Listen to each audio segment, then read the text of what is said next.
Let me introduce myself and our team. My name is Marisol Estrella. I work with the UN Environment Program in the Resilience to Disasters and Conflicts branch, based here in Geneva. So it's our pleasure to host and have you with us. I would also like to then thank all of our partners who have made this webinar possible. The government of Norway, of course, and then our partners from ITOPF and IMO, the International Maritime Organization, who are with us today. So welcome again, and let me just introduce our webinar. And this is in fact the first of our global webinar series in 2022. For those of you who joined us last year, you know that we have a series ongoing looking at various environmental issues related to the oil and gas sector and the energy transition as well. So for this year's series, we're bringing to you a number of topics related to oil spill preparedness and response, but we wanted to specifically focus on the environmental considerations related to oil spill preparedness and response, especially when such incidents happen in environmentally sensitive areas. As we know, globally, tanker spills, oil spills have decreased over a number of decades now, which is very good. And this has been a result of the number of regulations and improved preparedness and response techniques across the globe to reduce such spills that impact on our environment and our communities. However, they still do happen, and when they do happen, they can have significant environmental impacts. I mean, in 2021 alone, based on ITOPF figures, we've had 6 major spills, and one of them quite significant. In total spilling over 10,000 tons of oil into our environment. So for those of you who have been following the news, I mean, of course, the Wakasho incident in 2020 recalls the major spill that happened in Mauritius in a very environmentally sensitive habitat, and most recently then the Express Pearl off the coast of Sri Lanka. And many of these experiences we will be covering and discussing as part of the webinar series. So I would like to welcome again all of you. There are 171 attendees now on our platform, so welcome for joining us from across the globe. I would just want to then have a chance to introduce our very nice panel of speakers. Start us off. Mr. Kristian Bjerkemo from the Norwegian Coastal Administration. He is the international coordinator and has had more than 13 years of experience in emergency planning and response. He also chairs the Bonn Agreement Working Group and the Arctic Council Working Group for Emergency Prevention, Preparedness and Response, and also liaises very carefully with, closely with the International Maritime Organization in many of their training programs. So welcome, Kristian, as part of our panel. I also want to then introduce Ms. Julke Brandt, who is our technical officer at the International Maritime Organization. She recently joined IMO, where she focuses on matters related to oil and H&S spill preparedness, response, and cooperation, and is part of the Marine Environment Division. Before joining IMO, she was a technical advisor at ITOPF for responding to ship source spills of oils, chemicals, and other substances worldwide. So welcome, Julke, thank you. And last but not least, I'd like to welcome Mr. Andrew Masurier, who is also the technical advisor at ITOPF. He has recently joined them in 2019 and has traveled in response to a number of spills, including in Brazil, Germany, Gibraltar, and Estonia. So welcome, Andrew, to our panel.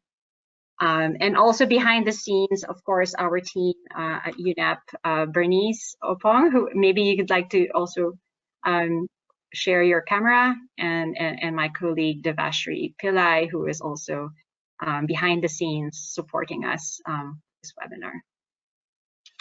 So just to let our participants know that we are recording this webinar, and the webinar will be available in our YouTube channel shortly.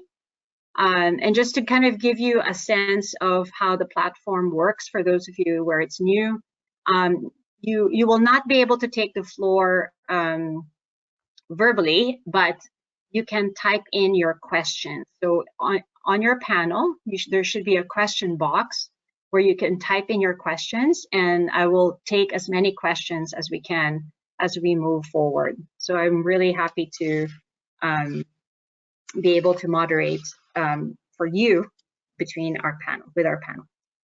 So with that, I think we can also then start our first speaker. I think I will ask Julke, actually, Brandt, to present first. So our webinar today will really focus first on the international conventions which govern oil spill preparedness and response. And then we will be discussing how countries are domesticating or applying this in national into their national legislation and regulations, and some of the challenges that countries face in doing so. We will also be talking then about why it's important for countries to have the conventions legislated in their specific country legislation. So, and why that's important for response incidents. So with that, I think you can be given the presenter role. Okay, you should receive it.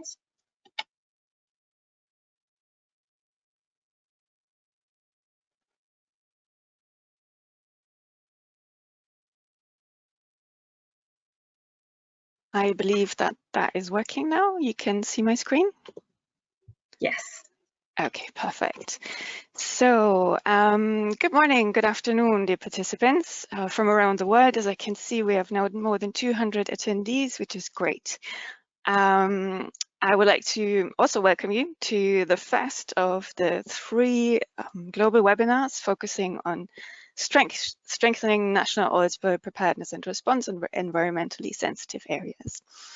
My name is Julke Brandt, and I work as a technical officer for the International Maritime Organization in London. I would also like to thank UNEP and the Oil for Development Partnership for organizing this event and for the invitation to speak. And with that, let's dive right into the first session. For the next few minutes, please join me to focus on the international regulatory framework for oil pollution preparedness, response, and cooperation. Before we go there, just a tiny little bit of background. IMO is a specialized agency of the United Nations with responsibility for the safety and security of shipping and the prevention of marine and atmospheric pollution from ships. IMO in that capacity provides a forum and mechanism for governments to coordinate and decide on regulations applicable to shipping. And IMO adopts legislation and guidelines at the intergovernmental level to maintain the safety and security of international shipping and to prevent marine pollution from ships. IMO was established in 1948. The headquarters is in London, and we currently have 175 member states and 3 associate members. But let's come back to the main topic of this webinar and talk about marine oil spills from ships. Marisol has already highlighted this, but over the past decades, the number of tanker spills have significantly decreased from about 70 spills of more than 7 tons per year in the 70s to about 6 spills in this decade. And this is based on statistics from ITOPF. But of course, there's not just tankers out there, but there's a lot of other types of vessels that can be the source of pollution. And despite all the numbers that are going down, incidents do still happen. And I've just listed 3 incidents here from the past 2 years. which have significantly impacted communities and the environment where the incidents occurred. But I believe Andrew from ITOPF will be speaking about some of these incidents in more detail. One of the contributing factors to the reduction of numbers of oil spills over the past decades is the international regulatory framework, addressing matters related to ship construction, navigation, crew training, but of course also environmental legislation. And with that specific focus on oil and HNS, so hazardous and noxious substances, I would like to mention the 3 pillars that are relevant with regards to IMO legislation. So we have prevention, so how do we prevent incidents from happening? And here the focus would be on MARPO, SOLAS, and SDCW. The second pillar is the preparedness and response pillar. So how do we prepare, or how do countries prepare for an incident, and how do we respond, or how does a country respond to one if one occurs? And of course, the matter of liability and compensation. So how do countries make sure that the people affected from incidents are actually compensated for? For this presentation, or this webinar, I chose to focus on the OPRC Convention. So OPRC stands for the International Convention on Oil Pollution, Preparedness, Response and Cooperation. The convention has been ratified by 115 member states, representing about 77% of the world tonnage. The OPRC Convention aims for countries to establish a national system for preparedness and response, so as the first level, first tier, but also to foster regional assistance and to provide a global framework for international cooperation when responding to major incidents or threats of marine pollution. There's also what I call the little sister of OPRC, which is the OPRC HNS protocol, which follows the principles of the OPRC Convention, but focuses on hazardous noxious substances. So what does the implementation of the OPRC Convention look like? IMO does 1 week-long courses on this, but I only have a few minutes, so I'm going to give you the very abridged version in about 6 steps. So the first step of course will be the ratification of the OPRC Convention. However, this is only the very starting point of the first step, because ratifying a convention, or any convention really, is not enough, as all international conventions need to be domesticated and transposed into national law before they can be truly applied in the country. And I've listed a few links here on this slide, and since these will be shared with you, you can just click on the link once you downloaded the PDF. And I would like to bring your attention to an example of a multiple series of remote legal assistance workshops on the effective implementation of IMO conventions, which took place last year in several countries in West Africa. And this legal assistance was hosted by GNEOG, and you can find all the links to the different reports underneath the hidden link here. Going to step number 2 is the creation of a national organization structure that embraces all the various appropriate government agencies, as well as the private sector and other private interests, and, for example, non-governmental organizations and stakeholders. So that stakeholder engagement is really, really crucial at this step, as it brings together the various entities that are likely to be involved or affected by an incident and the response to it. Following from the stakeholder engagement, we come to the third step, where it is crucial for a country to determine who is actually going to do what, when, and where. And this goes with identifying the competent national authority in charge of responding to an incident and who's going to be leading the operational response. And with establishing roles and responsibilities comes, of course, the decision which incident management system to use in the country. There's several options out there, and it's really important that the system that is chosen is in harmony with the culture of the country. And again, here you can find in blue on the bottom of the slide just a list of reference material. Coming to step number 4 is the development of a national oil and H&S spill contingency plan. There's a lot of examples available online. There's, for example, the UK plan that is online. There's the plan for Ireland that is online, and I believe, for example, New Zealand as well. But there's also a list of examples available, for example, from the GNEOG country profiles, and I've included the link here. One of the tools that is quite frequently used to assess the level of local, regional, and national contingency program preparedness is a tool called RETOS. Again, I've just included the link here, which it's a tool that's freely available, and it focuses on the many different levels of contingency planning. Coming to step number 5, once a firm national contingency program has been established, it's kind of time to engage with your neighbors as a country. And the OPRC Convention really encourages working together with neighboring countries in the region to ensure that, for example, a minimum level of response equipment is pre-positioned, of course, in line with the risk that the country is facing.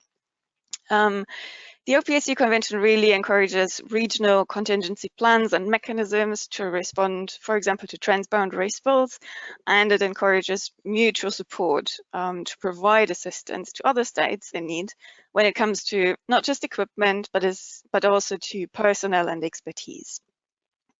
And here, the examples from the region, of course, are the Nairobi and the Abidjan Convention, but there's also, for example, PERSCA under the Jeddah Convention.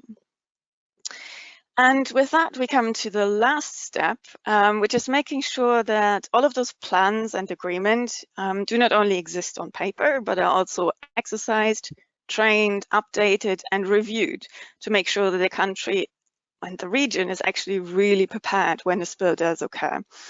And again, I'm going to make reference to GNEOG here, because on their website, for example, you can find a list of or a number of reports from oil spill exercises. And I know that that was already a lot of information crammed into a very, very short period of time.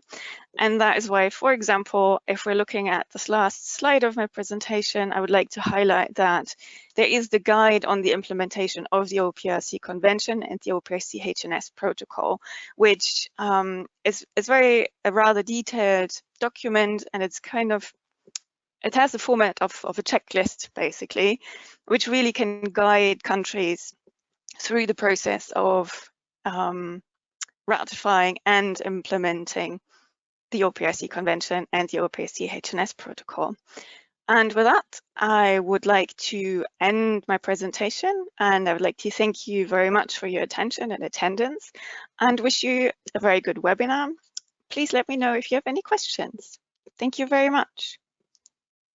Thank you, Julke. Thank you. It was a bit unfair for me to actually ask you to condense all of the IMO conventions that relate to oil spills in less than 10 minutes. But I hope, you know, the idea was to give our participants a flavor of what the tools that are out there, what's available in terms of resources. So I'm really happy that you've highlighted many of those resources through the links. And just to let our participants know that in your panel there should be a button for handouts. There should be a section there on handouts, and we have uploaded the slides that you will be seeing today. So you're welcome to see those slides, and also then, of course, follow up on some of those resources that Julke had raised. So I'm going to just pause here because Julke unfortunately has to leave us early for an urgent meeting. So I'm just going to pause here just to give our participants a chance to ask her some questions already, if they have any, before she has to leave us. So I'm just going to check the question box. So here's a first question from one of our participants, Josimar Biose. Thank you for your question. The question is, what would be the role of the government within the contingency plan? So there's typically two types of how a response can be conducted. There can be a government-led response or a response that is led by, for example, the entity that caused the pollution. However, of course, this is going to be there's going to be oversight regardless from the government, because it's going to be the country that is affected that will want to make sure that all matters are taken care of. But ultimately, it is the responsibility of the government to identify who is the lead agency if an incident occurs. I do hope that answers your question. Thanks. So indeed, it should be specified in the national contingency plan, you know, the different roles of the different actors and what they play in different situations. I have actually a number of questions for you, Julke, which is great. You know, in the case, one question from Ernesto Roberto Yobon, in a case like the recent one in Peru, how did this tool work? I'm not sure which tool he refers to, but maybe you could just allude to how some of the tools or resources that IMO has been applied in the case like Peru.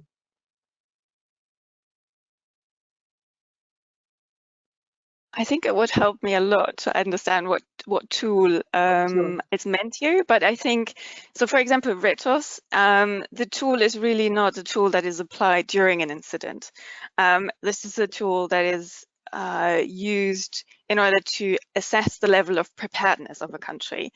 So when an incident occurs, there will be many lessons learned, and that is something that can also then be later assessed, and that would the tool can be used for. But during an incident, this will typically not be the moment to carry out this particular exercise. So actually, Julke, I was going to follow up with that question on this RETOS tool, because I mean, maybe expand a little bit more on how the tool, how it can be used for contributing towards the development of the national contingency plan.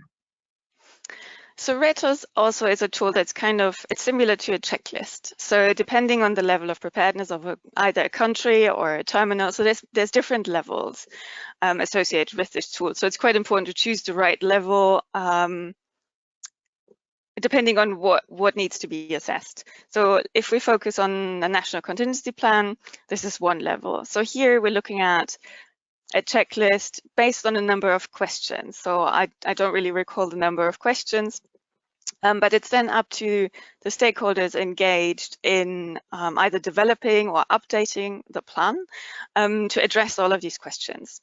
So following from assessing all the different questions of that basically checklist, a plan can be developed, an action plan can be developed in order to make sure that the country's level of preparedness is enhanced. So it allows all stakeholders to get an overview of the level of preparedness and to address all the multiple facets that are going to be in need of being covered when an incident occurs. Great. Thank you. Another question for you. There's like lots of questions, Julke, coming in. What is the difference between the OPRC Convention and OPRC HNS protocol, the hazardous and noxious substance protocol? So it really is the only difference really is the focus. So the OPRC Convention came first, and it only really addressed so matters related to oil. So response, preparedness, and cooperation, correct? So within a relatively short period of time, countries noticed that just focusing on oil wasn't good enough. So kind of an addition was created, and this is the OPRC HNS protocol. So it follows the same principles, but it focuses on a different type of substance that can be spilled. Great. And then another question is, there's two parts to essentially understanding better what they can expect from IMO. So how does IMO support countries in terms of engaging in a national exercise or responding to spills? And also, I think one other question is, do the IMO conventions address spills inland? That's kind of interesting. So, for example, leakages from pipelines. Okay, two different components. So let me start with how IMO can support countries. We have what is called the Integrated Technical Cooperation Program, ITCP. And under that, countries can come forward and request assistance on all topics related within the scope of IMO's work. So for example, if we're looking at OPRC or oil spill response and preparedness, countries can come forward and request assistance, for example, in assessing their national contingent, or not assessing, but helping them, supporting them develop their national contingency plan. We can support trainings for responders. So there's a whole list of different topics that can be covered. The way this typically works is that a country would send a letter to IMO to request assistance. If there's a significant spill, for example, IMO can also provide technical assistance in the form of the deployment of an expert to the country in need. However, IMO operates on a request for assistance basis, so this would be the first step. If a country is suffering from an incident, they will have to approach us with a request for assistance. And the second question is on inland spills. Would IMO be covering that? So we would be focusing on marine spills. So it's only in the marine environment then? That's correct. Okay.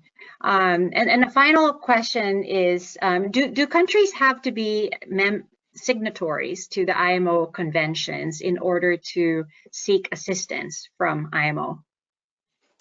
So to the IMO convention itself, so be a member of IMO, yes. But however, I mean, there's 175 countries that are already members, and most of the members that are, most of the countries that are not members are actually landlocked.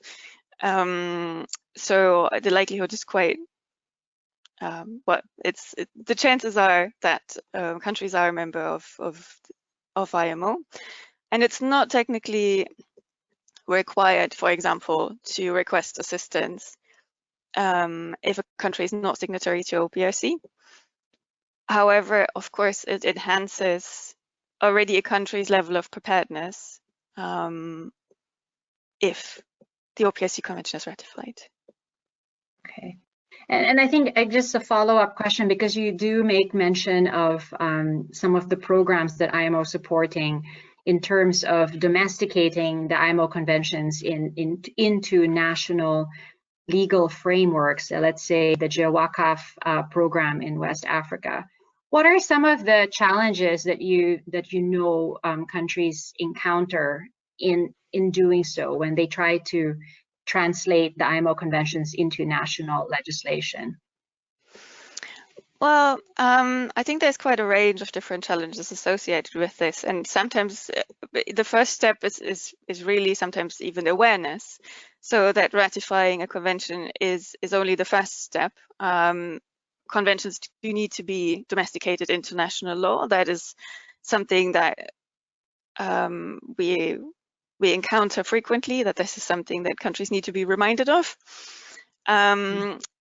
Of course, one of the challenges might be that there's a general lack of awareness of a need to actually address such matters.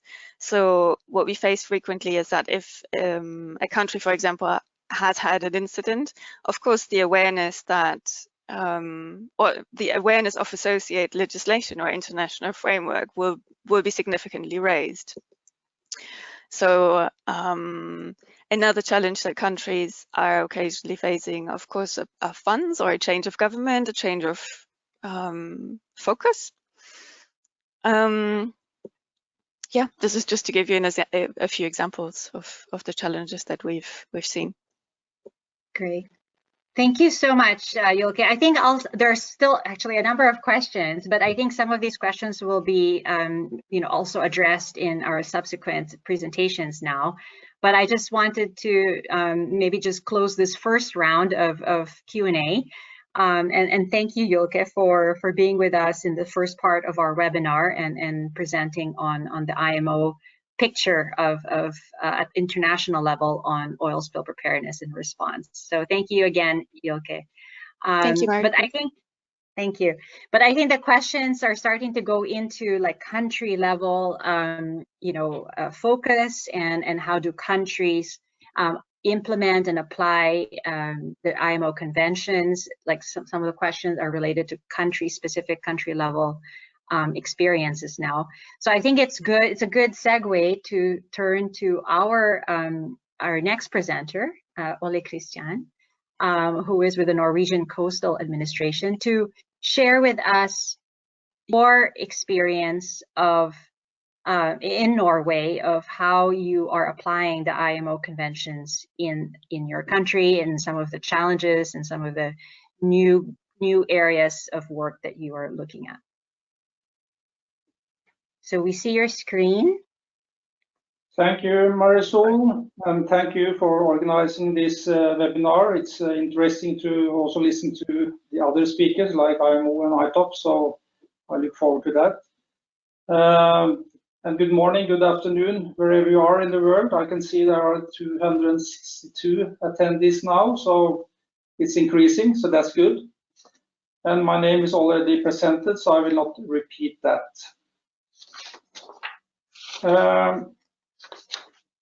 In my presentation, I will cover, I will tell a little bit about Norway and Norwegian Coastal Administration, since there are people from all around the world. How we have implemented the OPRC Convention and also the OPRC and HNS protocol. I will highlight two examples related to the OPRC. It's related to R&D activities and also how we cooperate with our neighbors around Norway. Regarding Norway, we are far north, and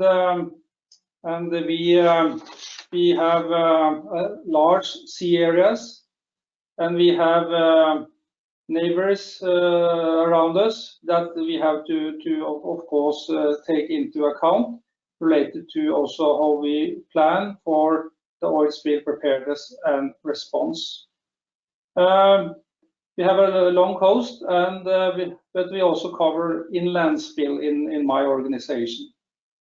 And we have some islands in the very far north, up to 80 degrees north, and also some islands in the west, between Norway and Greenland, as you can see on the map here. And we have a large oil and gas activity, which is of course a threat, and also shipping along our coast that is also a threat for related to oil spill, and also other spills, of course. But Norwegian Coastal Administration, in my presentation, I will focus on what we are doing related to oil spill preparedness and response. But another very important activity in our organization is to prevent spills related to pilot services, vessel traffic services, navigational aids, etc. So it's a kind of important that we can cover both the prevention and preparedness and response. So we are the national competent authority related to oil and HNS spills, And we are also the operational contact point related to when we receive reports from industry, from the municipalities related to spills. We can also can request for assistance from our neighboring states, or decide to render assistance to the states that we have agreements with. And we can also, of course, also support, as an example, UN related to if UN asks for assistance, as we did related to the recent spill in Peru, where we sent an expert together with the UN OPRC team.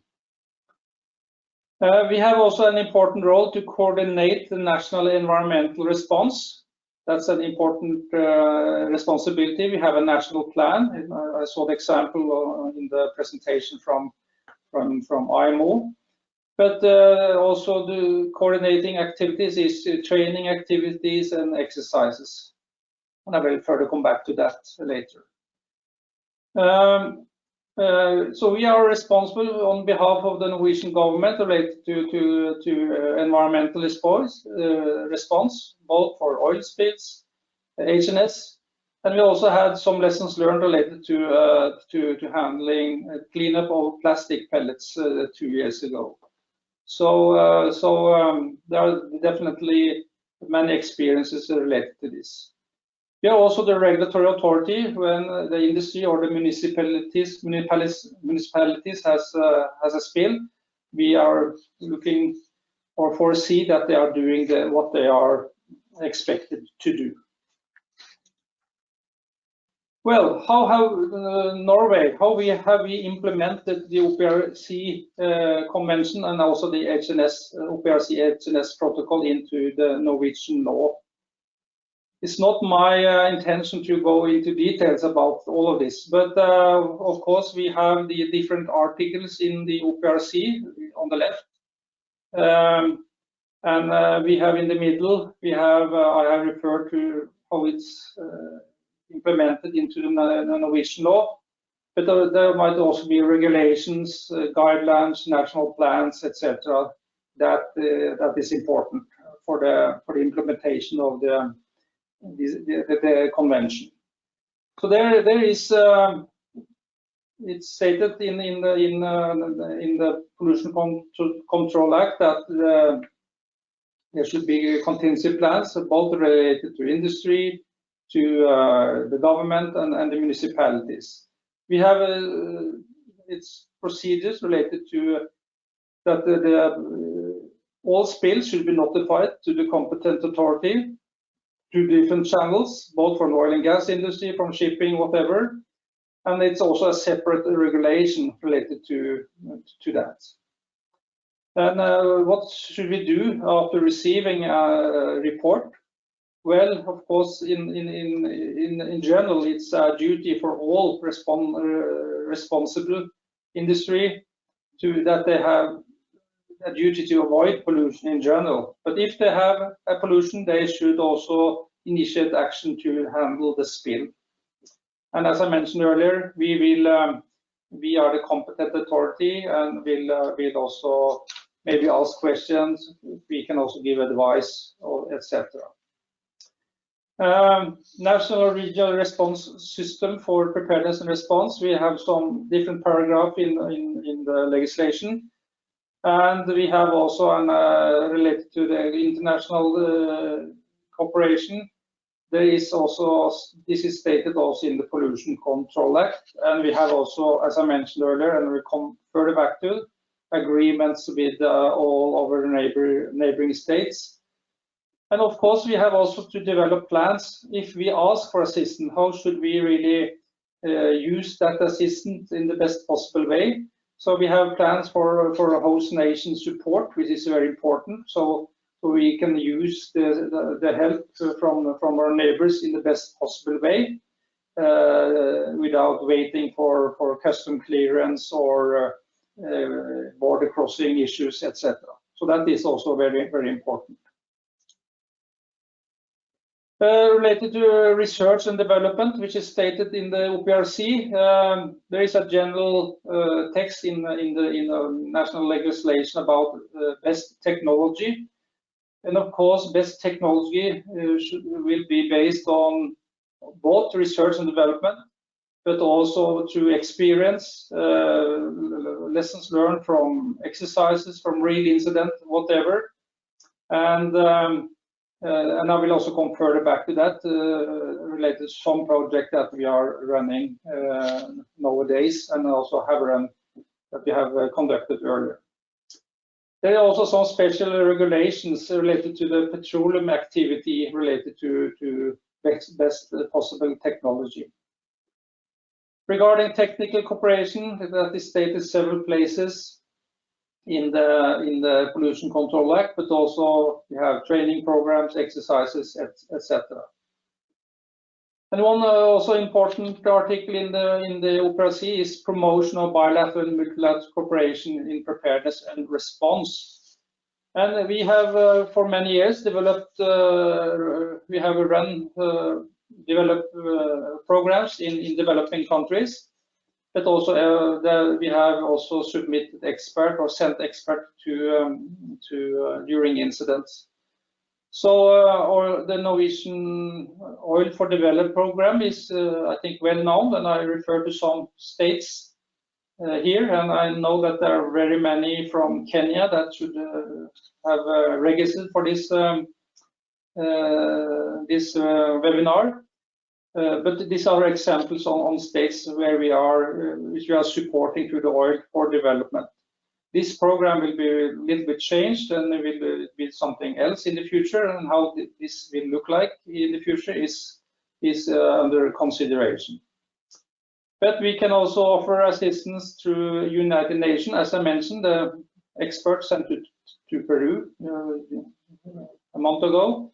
But also to the EU system, that can also, to that system we can also send experts, and we have done that in some situations.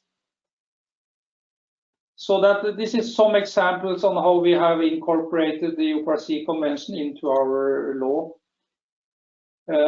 Related to research and development, and this is just example, we have the R&D is something is really highlighted in our organization, because we must foresee that we have the best possible tools when we have a spill to handle spill and to do the cleanup in the best possible way. So we have developed an R&D action plan.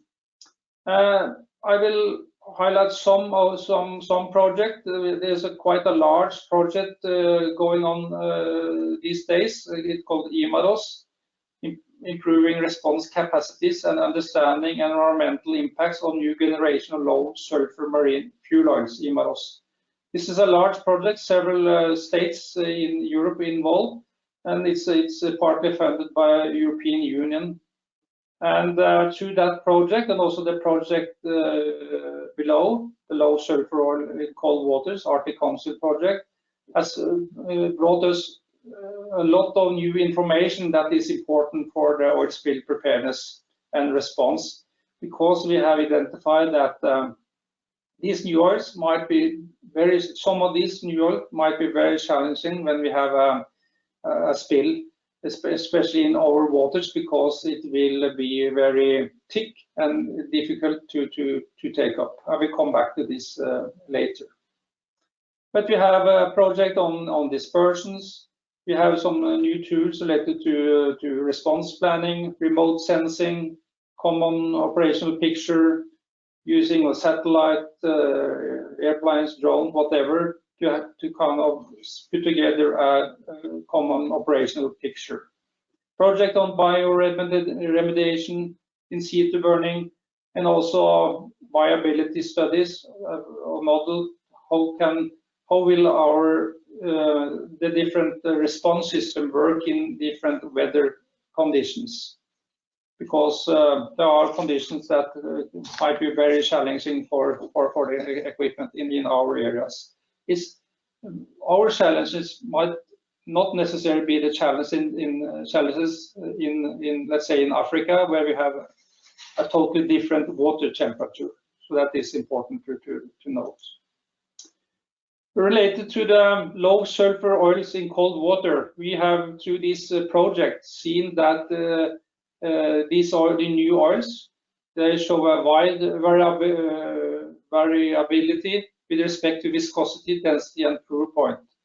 And they will often solidify in the cold seawater, and they will be very challenging to really use our skimmers to take up the oil.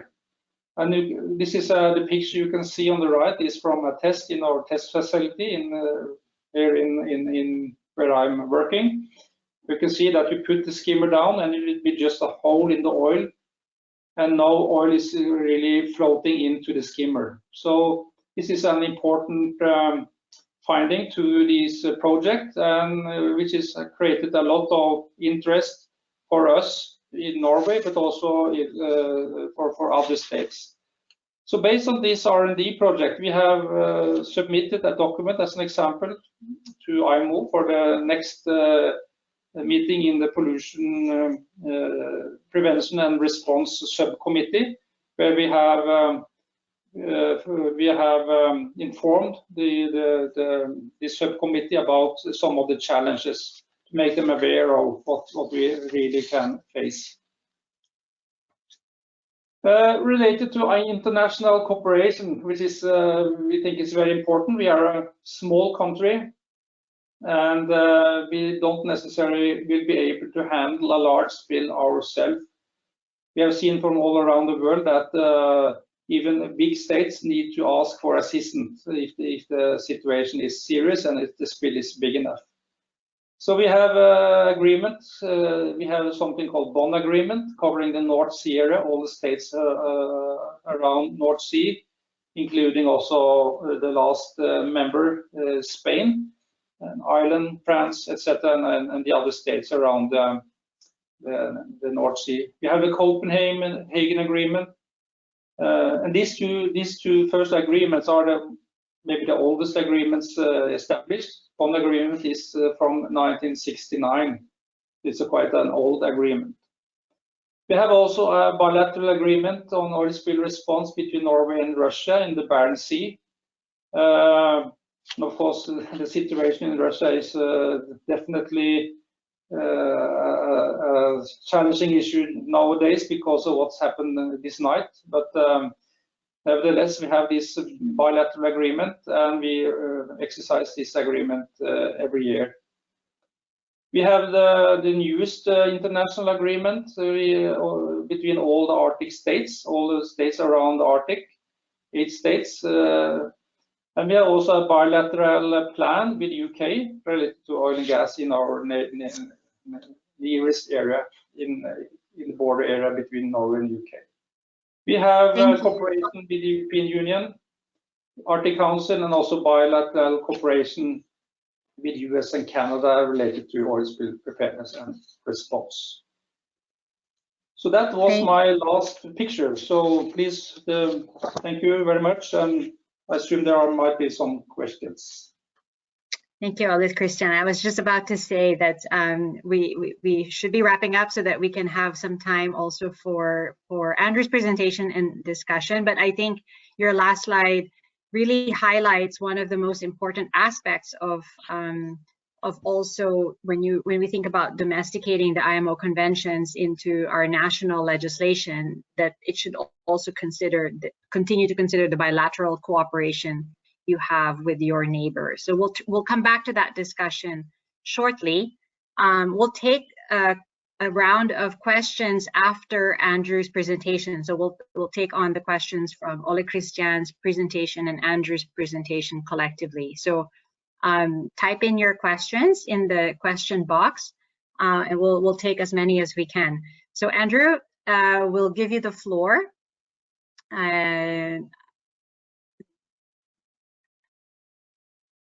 So you should now have the floor. Yes, I believe so. Yes, so I see your screen. Perfect. Perfect. So thank you very much, Ole, Kristian and Julke, for your interesting presentations, and thank you, Marisol, for and the wider organisers for organising this great webinar. So my name's Angela Masurier. I'm a technical advisor at ITOPF, and today I'll be talking about ITOPF's experience of national preparedness, taking into account 2 recent case studies in Mauritius and Sri Lanka. And I'll be talking about the challenges faced and the lessons learned following these incidents. So just to give a sort of reminder as to what ITOPF is, we are a not-for-profit scientific advisory organisation that provides objective technical advice to accidental ship source spills. We also have offer other services such as claims analysis and assessment, providing training and education, assistance with contingency planning and information services as well. Our organisation is based in London but is active globally. We've attended over 800 spills in over 100 different countries over our 54-year history. And our organisation consists of 16 technical responders who are on call 24/7 to respond to incidents. We have a variety of different backgrounds. I'm an environmental scientist, but we have biologists, chemists, and geologists, and our team are also multilingual, so fluent in English, Spanish, French, and Portuguese. And so the first case study that I'll be covering briefly today is the MV Wakasio incident in southeast Mauritius that took place in 2020. The vessel was a Capesize bulk carrier in ballast en route from Singapore to Brazil when she ran aground at Point Desny on the 25th of July 2020. 12 days later, she began spilling oil after a breach in the #1 starboard fuel tank, which had 1,183 metric tons of very low sulfur fuel oil, or VLSFO, within it before grounding. The oil was pushed with wind and currents over the reef crest into the shallow lagoon beyond, affecting various environmentally sensitive habitats. The mix of substrates affected was wide-ranging and were primarily mangroves, sandy beaches, and rocky shores. So this is just a slide to show the sort of command structure. And as you can see, there are a large amount of stakeholders involved. And although this is beneficial, it can cause confusion and requires a large amount of organisation and communication skills in practice. So heading up the Mauritian authorities was the Prime Minister, and under them were 2 ministries, the Ministry of Environment and then the Ministry of Fisheries, as well as the Coast Guard, the Special Mobile Forces, who were responsible for the shoreline response, and the police force. Multiple Mauritian academic and research institutes were also involved, as well as NGOs, including the Mauritian Wildlife Fund, among others. And from abroad, you had organisations such as the UN Development Programme, the IMO, the EU, the Indian Coast Guard, CEPOL and CEDRA from France, CFAS and ITOPF from the UK, and the Japanese Coast Guard and Japanese International Cooperation Agency, due to the fact that the ship owner was a Japanese company. And then finally, you have the salvage companies and the spill contractors that were mobilised from abroad. So just something to note, that this incident was a first of many. It was the first major spill to take place in Mauritius, and therefore national experience of how to deal with an extensive cleanup was relatively low. Additionally, it was the first major spill of VLSFO experienced, which I'll discuss on the next slide. And then finally, it was the first major spill that took place during the COVID-19 pandemic, which I'll also touch upon later. Now, we've discussed the requirements to prepare NOSCPs as part of the OPRC Convention, but once these plans have been written, they need to be regularly practiced and updated following the lessons learned in spills and exercises and workshops. In this case, the NOSCP was formulated in 1990 and updated in 2003, but had not been tested recently. The command structure, however, and the control of the operations was generally clear during the response. However, when the Prime Minister declared a state of emergency one day following the spill, there was an influx of international offers of assistance. So processing all of these offers was overwhelming. Deciding which was helpful and which wasn't was extremely challenging and time consuming. So this process highlights the importance of having a request for application or RFA procedure in place, within the contingency plan. Otherwise, it can simply be an influx of emails which a team of people will need to go through one by one. It can be very time consuming. And then another byproduct of having a large amount of external assistance and stakeholders is that lines of communication become more difficult, with the potential for duplication of efforts and the results of these efforts not shared with relevant parties. A meeting at the start of the response where roles and responsibilities are outlined can be very helpful going forward. Now, a bit on this relatively new fuel type that was spilled in this incident. Kristian has already discussed some of these points, but regarding this incident, I'll just say that low sulfur fuel oils are fuel oils that have been desulfurized or blended in order to meet the global sulfur fuel limit set by the IMO since January 2020. And you can have VLSFOs, which have a sulfur concentration of 0.5, or ULSFOs, which have a concentration of 0.1% or less. As Kristian said, these LSFOs are highly variable and therefore don't act all in a specific way. However, from research to date, in this instance, the pour points, we can see that the pour point, otherwise known as the temperature below which the liquid loses its flow characteristics and becomes semi-solid, tends to be higher than conventional heavy oils. In the case of Mauritius, due to the sea temperature being quite warm, it meant that the viscosity was significantly lower, and so it was quite light and easily skimmable. The density of LSFOs are also lower than tend to be lower than high sulfur fuel oils, and therefore are more likely to float on the surface. And as I said, the viscosities have a broader range, but in this instance, they were extremely low. Because of the low viscosities, it meant that the oil could easily penetrate rocky revetments, getting deep into cracks, penetrating deep into the mangrove root systems, and even fine sediments. This low viscosity remained for months and meant that each spring tide, oil was remobilized, causing problems to the response and in an increase in contamination downwind. However, on the plus side, it meant that high volume, low pressure flushing was a success, as it allowed the oil to surface without significant disturbance to the sediments and plants. And then when the oil was remobilized during flushing, it could then be skimmed successfully using weir skimmers due to its low viscosity. So following the incident, it was agreed that the NOSCP should be reviewed, and therefore in October 2021, this took place during a national workshop. It was a consultative process engaging various stakeholders.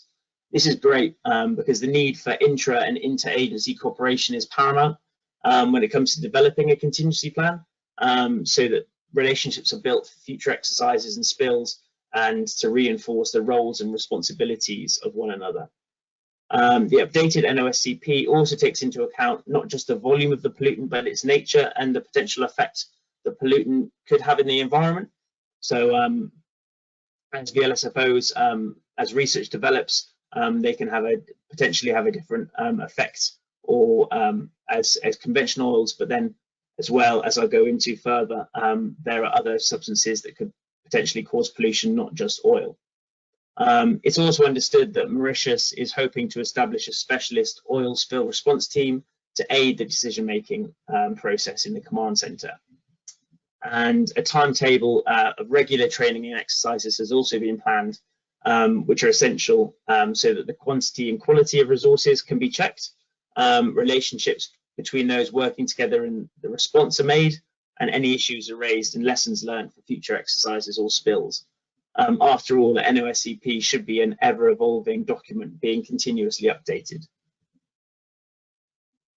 And now we just move on to the Express Pearl case study in Sri Lanka, which occurred last year and is still ongoing. So she was a cargo vessel that set on fire on the 25th of May last year at the port of Colombo anchorage in Sri Lanka. At the time of the fire, she was carrying 1,486 containers, which contained a mix of dangerous goods, plastic nurdles, which I'll discuss later, machinery, household goods, and food. At this time, it's still unknown how many containers were lost overboard and how many were consumed by the fire, which makes it difficult to calculate potential environmental impacts. However, on board the vessel were 422 containers which had plastic products inside. It is believed that approximately 250 cubic meters of oil was released from the vessel following the incident. And although that small amounts of oil did wash ashore, it isn't the key pollutant type in this case study.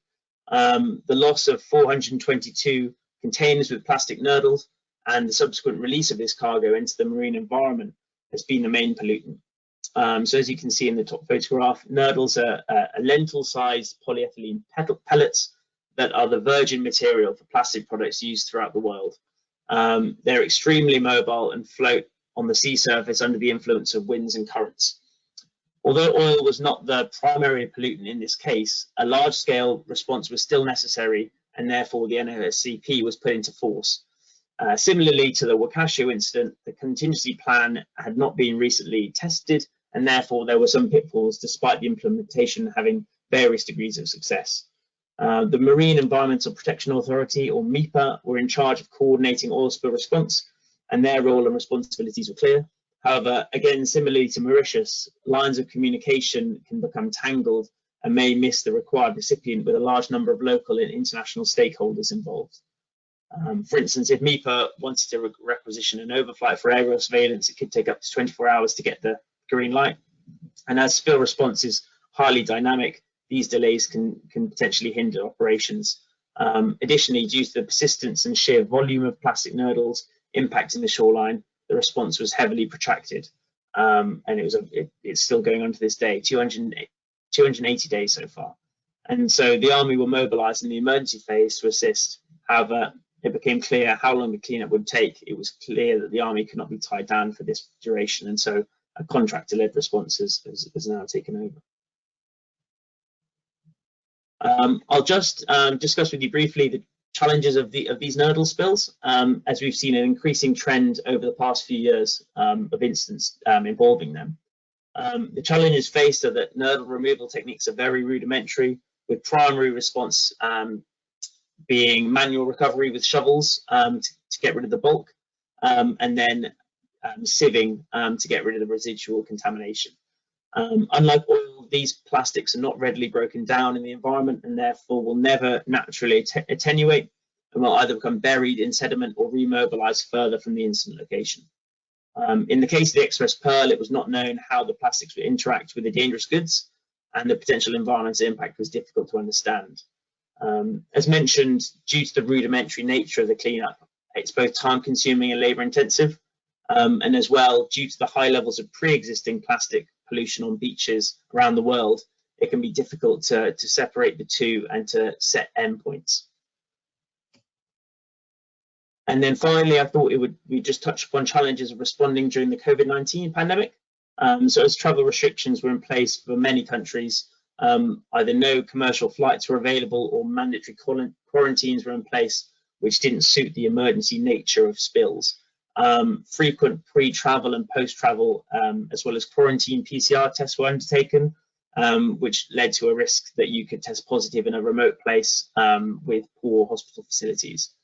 And with the ever-changing landscape of COVID, as you all know, there were last-minute travel and rule changes, with one instance causing ITOPF staff to have to quarantine in a UK hotel for 2 weeks following a long spill. And then government escorts were also commonplace to ensure that responders were following the rules and wearing their PPE appropriately, and not deviating from their set timetable. However, in a response, things needs to be very dynamic, so it's very hard to sort of stick to a set timetable. And then finally, due to the restrictions on travel, it meant that response equipment from around the world was held up and delayed due to logistical issues, which is not ideal. And with that, if people have any questions, please let me know, and thank you very much for participating and attending this event. Thank you. Thank you very much, Andrew, and Ola, Kristian, for your presentations, because it really does bring a bit more flavor to our, if we look at the international conventions and how that actually is applied in countries. Your case studies and experiences really bring a lot more granularity and flavor to like some of these challenges and emerging issues that are coming up as we move forward in contingency planning and response strategies. So let me just start. There's a number of questions, and they're kind of related questions related to some of these emerging spill incidents that's not just oil.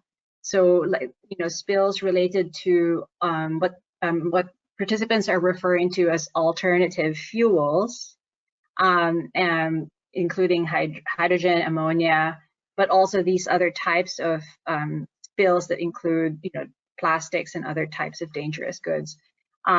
You know, could you just respond to that? I mean, how are these types of other spills, other than oil, covered under the IMO Convention in general, and how can that be better covered in their contingency plans, in their national contingency plans? Maybe I'll start with Kristian for your thoughts on that. Thank you. I can just refer to the plastic nurdles pellets incident, and based on the experience that we had from Norway, the spill that was covered some of our coast, and also the lessons learned from Sri Lanka. And we have noted that Sri Lanka has submitted a document to IMO highlighting all the challenges that they have experienced, and brought this to IMO. So as a follow-up of that, Norway has submitted documents to IMO where we have shared our experience, but also suggested that it might be wise to develop IMO guidance document related to plastic pellets and handling of plastic pellets, because when we started the cleanup of the plastic pellets 2 years ago, there were very little experience that we could get from around the world. There were some, but it might be that this could be something for the future to plan for that. But we have also seen fires in battery-powered vessels. It's really a great challenge, and very challenging to handle, and not involving only the pollution response authorities, but also the fire brigades, local authorities, because nobody would like to see the burning vessel in their waters or in the harbor area, as an example. So there are definitely new challenges that we have to look into and follow up. Thank you. I'm sorry, Kristian, can you just elaborate on the batteries? Like, why is it a new challenge in your perspective, this fires related to these batteries? Well, what we have experienced so far is related to smaller vessels, but we have seen now it's huge ferries with battery powered, and if a fire occurs, it's very difficult to stop, and there are gases from the fire that is dangerous for people, of course. And if you bring, let's say, to a place of refuge, you have to consider the place of refuge in another way than if it's a oil involved, because you have the toxic gas from the fire, as an example. So in a way, like, this is in the context of you know, reducing the carbon footprint, right? Like global efforts to reduce the carbon footprint and you know, accelerate the energy transition. You know, we have implemented, let's say, global policies that try to do this, but at the same time, it actually has created some new challenges with regards to you know, new risks that are generated, and of course that will then change also our response strategy. So that's something I think really important for countries to think about and anticipate as you try to implement some of these global policies to reduce the carbon footprint. You know, instead of having fuel-powered vessels, you have battery-powered vessels, but then you come across different types of risks. And also, if you start, you know, you see more ships using low sulfur fuels, it will pose different challenges in terms of, your response strategies, and that should be reflected in your national contingency plans. So, so meaning to say, this is a very new, evolving field, as always, but even more so as we move towards, you know, kind of lowering our carbon footprint and towards energy transition policy. So these are some of the things. So it also affects national contingency planning. So I think that's a really important takeaway message. Andrew, do you want to contribute to this reflection? Yeah, I've sort of got two ways of thinking about this. So when it comes to the IMO conventions, it's difficult for these alternative fuels because as hydrogen and ammonia, although not used yet, but will be used in the future, they're not covered by the bunker conventions because the bunker convention's oil. And if it's ammonia fueled or hydrogen fueled, it won't come under the HNS convention because the HNS convention covers HNS's cargo. And so we do have a gap in the conventions at the moment where, for instance, an LNG fueled vessel could leak its bunkers, and that could then cause a potential gap, or there could be a gap. There is a gap in the sort of relevant compensation regimes, which is something that needs to be sort of taken into account as the sort of zero carbon fuels emerge. And then additionally, on the other side, from when it comes to the spill response side, we're likely to see a very different type of response in the fact that with oil, it's tends to be persistent and it's a long-lasting cleanup operation, whereas for ammonia and hydrogen, which are quite volatile and will volatilize into the atmosphere, it is likely to be a short-term negative impact to the environment, but it's not going to be as persistent as oil spills. And so we'll be getting a different type of response, and one where human health will be a big factor, because obviously, as we've seen from last year or the year before in Lebanon, the explosion from in the port of Beirut due to that ammonia storage, you can see from that the potential risk that there is from these vessels. And so human health will be a sort of key factor when it comes to that response, which is interesting.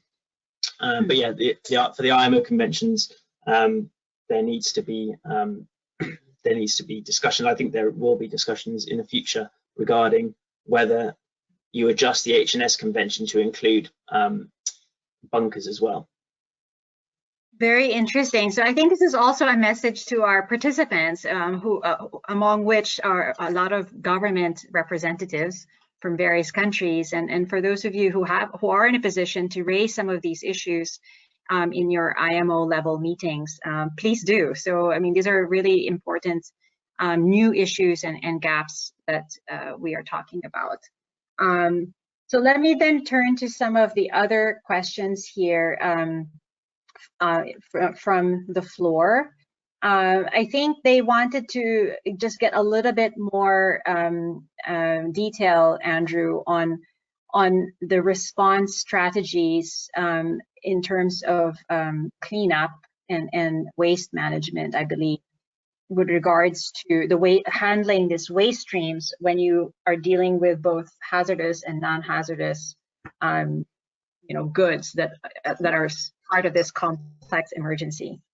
It's very challenging, to put it lightly, especially when a fire is involved, because it can cause melting of certain substances to other substances, some hazardous to some non-hazardous, and so it's very difficult to separate the waste streams.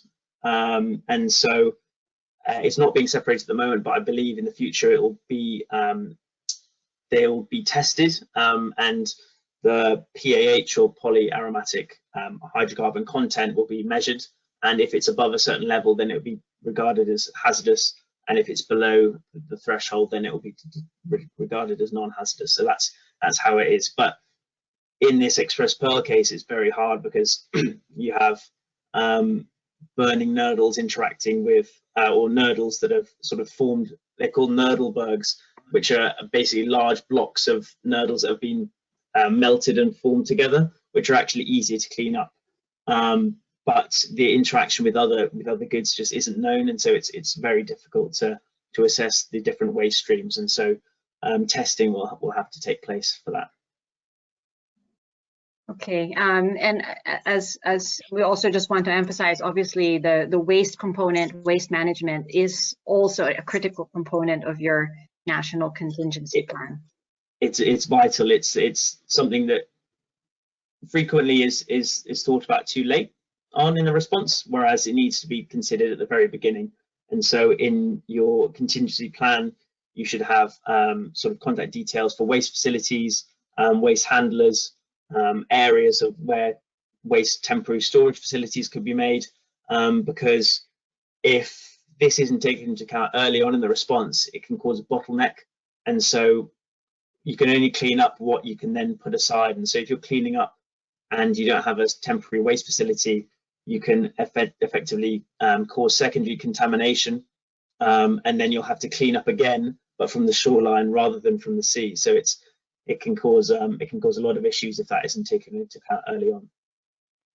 And would you say that should then be part also of the regular exercises that they do, that the waste management system and handling is part of the exercise? Definitely, it's a critical part of the response, so that should also be taken into account. The exercises, if you do a full exercise, it should be exactly like the incident is happening itself. So it should be everything happening in real time, and you shouldn't ignore things that would be used in an actual response. Okay, and I just wanted to if we look specifically at, let's say, spills that occur in critical habitat areas, in highly environmentally sensitive areas, as some of the case studies that you showed in Mauritius and in Sri Lanka had these components like mangroves, like cut prior reef systems. Could you just sort of give us your experience and perspective on how the response strategy adapts to that kind of environment? Yeah, so each substrate type will have a different type of sort of response technique.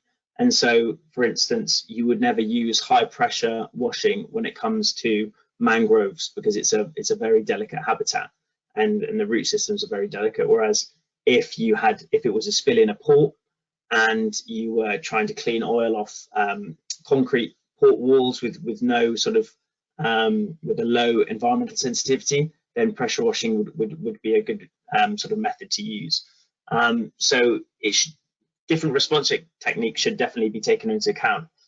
So for instance, flushing was perfect in Mauritius because because of the less viscous nature of the oil, meant that it could be rise to the surface and be skimmed with weir skimmers. But also it's a very it's a manual recovery system. You'd never use mechanical recovery in mangroves because it's too delicate. So that was a sort of an example. And then on sandy beaches as well, flushing is used with fine sediment so that the oil is risen, and then can then be sort of corralled by boom and absorbed using sorbent materials, or used with weir skimmers to recover the oil. Great. But yeah, each environment has a very different response technique that needs to be taken into account. Exactly, and I think there are some guidance materials available, I believe even in ITOPF websites, that kind of give further instructions on how to manage response in these sort of types of environments. But it's something to think about as well when you are developing your respective national contingency plans, to think about the types of habitats you have, and then make sure that you plan for different scenarios for spills in these various critical habitats. Exactly. In the next webinar, it's sensitivity mapping, correct? Is that correct? So that's ideal. So you can see, you should be able to have a map in your contingency plan saying what the substrate type is, and then that can then you can then from the desktop say, okay, well, if this is mangrove, then we won't be using lorries and tractors and back trucks, etc. So that's something that would be, yeah, very useful in a contingency plan. Exactly. Thank you, Andrew. Yes, I was alluding to that this is really one of the sort of focus areas of our webinar series, is like highlighting some of these environmental dimensions to the response strategies and techniques.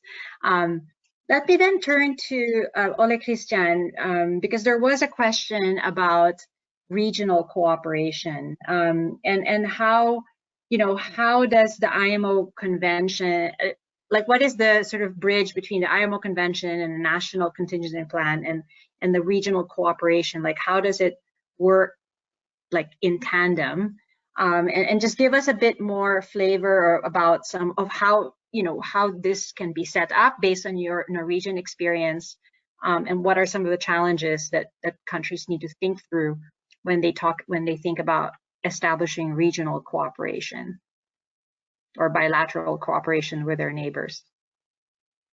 Yeah, well, it's not an easy question to ask, but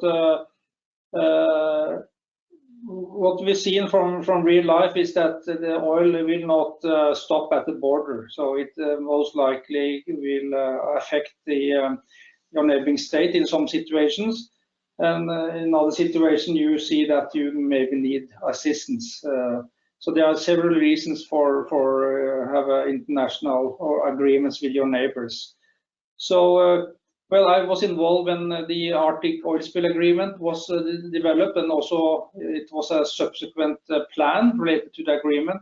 So one thing is the kind of high-level agreement between states, but how you, in practical terms, should cooperate. That has been in all of the agreements we have. It's described in a contingency plan, a joint plan, where we describe how should we notify each other if there is a spill that might threaten the neighbor, how should we ask or request for assistance, how should we cooperate if we have a joint response.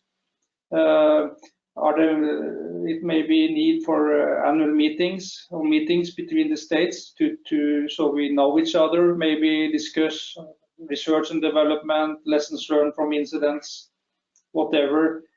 This is what I see in the different agreements that we are a part of.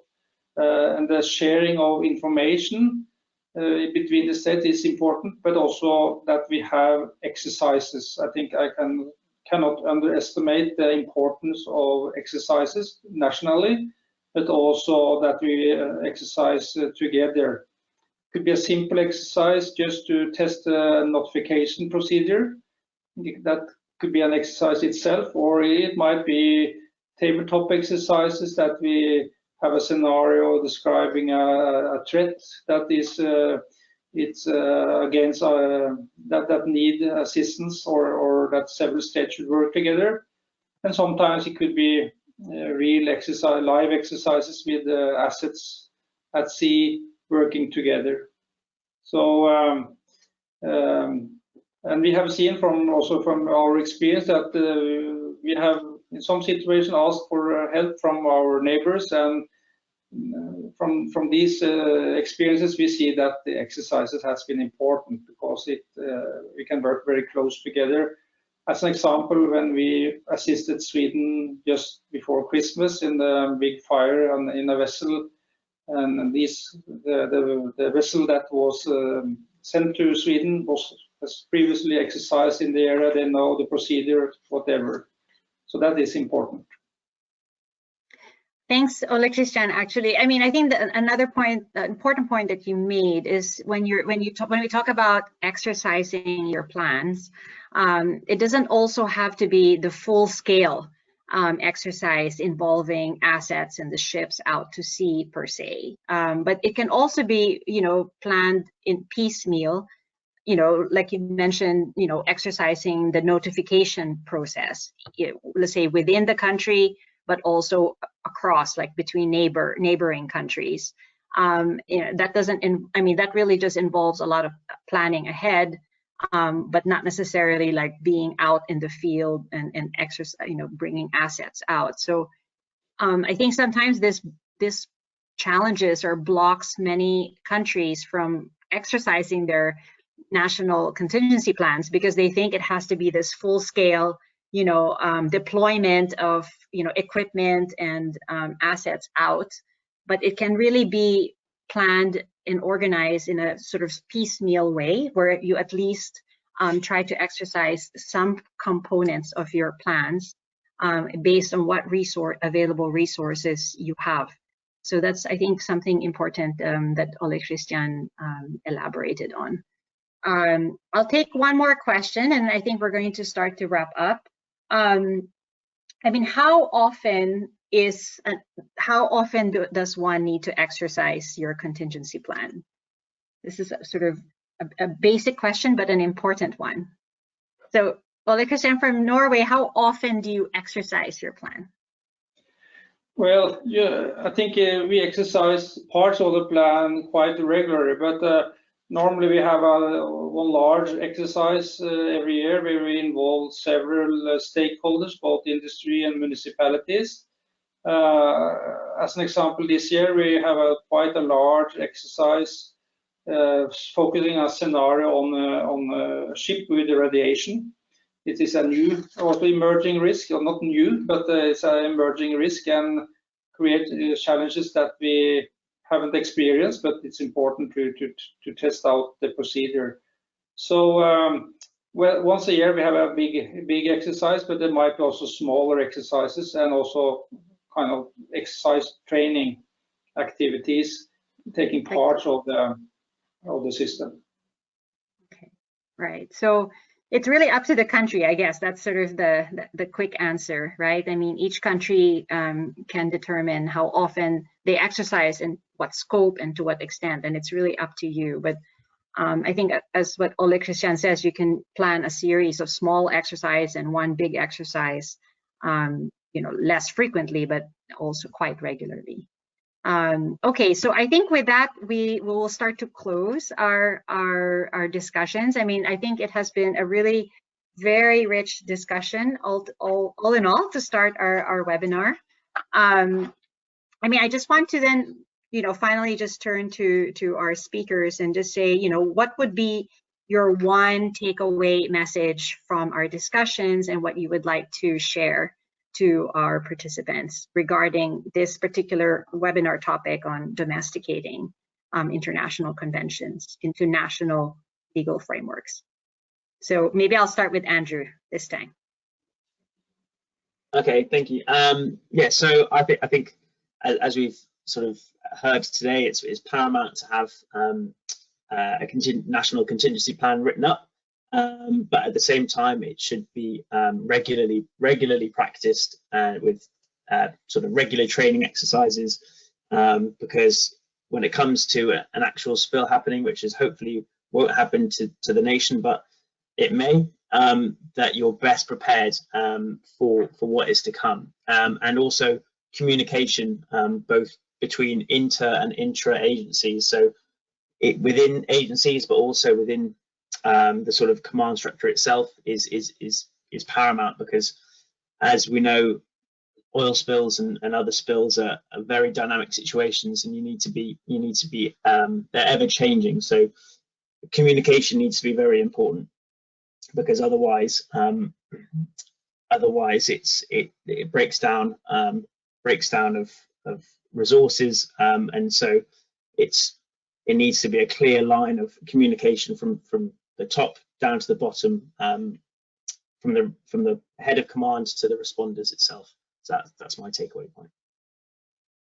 Thank you very much, Andrew. Kristian, one final message to our participants. Well, I really follow what was explained by Andrew. I think one thing is that you have a document, you have a national plan, you have detailed plans, you have a lot of paper, but the most important is that you really can do the practical work in the field. So, but also that you have the knowledge about each other. So training and exercises is definitely the most important thing. But you must have the system in place and know each other when you have the incident, and test what you would like to see also in the real situation. Thank you. Thank you, Kristian.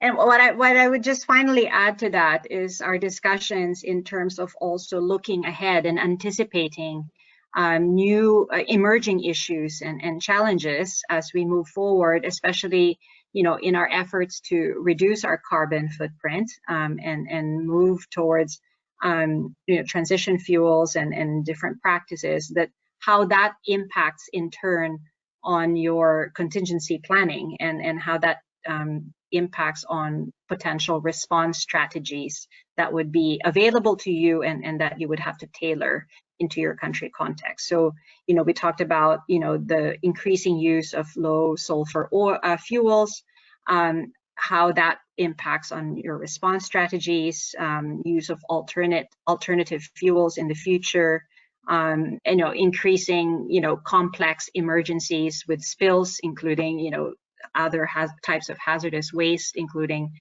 plastic like nurdles that we saw in our case study. So really anticipating some of these future scenarios, future risks, not just future, but it's already occurring now, but to anticipate some of these emerging challenges and putting that as part of your contingency planning. So with that, I think I will start to close with a few more messages. So as we said that, okay, do you already see my screen? Not yet, probably. I wanted to just show, do you see it now? Yes, we see it now. Yes. Okay, slowly. Yes. I just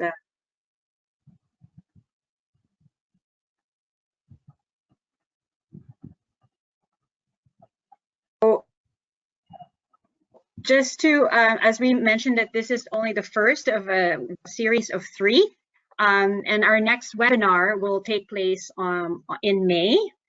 So for those of you who are registered, you will receive an alert, and please do feel free to share about this webinar series to all of your personal and professional networks. And the second webinar will focus on environmental sensitive mapping for oil spill preparedness and response. So like what we were talking about, that it's important to already know ahead of time some of these critical habitats in your area and how you take that into account already in oil spill contingency planning, because it will affect how effective and efficient your response strategies will be in the event of incidents. So for this, we will have a very interesting discussion of various tools and methodologies in order to undertake sensitivity mapping. So we hope to see you back in May. So this is just also to say that if you would like to receive a certificate of attending this webinar, we will ask you to complete a survey, which is on this link. So I will ask Bernice, if you can please copy and paste this link into the chat, to our chat, so our participants also see it. You will receive an alert to do the survey, and then once you have completed the survey, you will receive a webinar certificate of participation. I also just wanted you to alert you that we have a LinkedIn group where you can also obtain additional materials and resources and access to experts and practitioners related to these topics. So we're on LinkedIn, called the Global Network on Environment and Oil and Gas. So if just join us, and then you can receive a monthly newsletter on environment and oil and gas issues, and also looking ahead in terms of the energy transition, of course. So finally, let me just say once again, thank you to all of our speakers and partners who have been part of this webinar 1. Thank you again, Ole Kristian, Andrew, and Julke for participating in this webinar. It's really appreciated. I thought we had really very interesting discussion. I hope our participants have been able to download your slides. And again, we will post the recording on our YouTube channel. So with that, I think we can say goodbye for now. And once again, thank you. Thank you to all of you who joined us from around the world.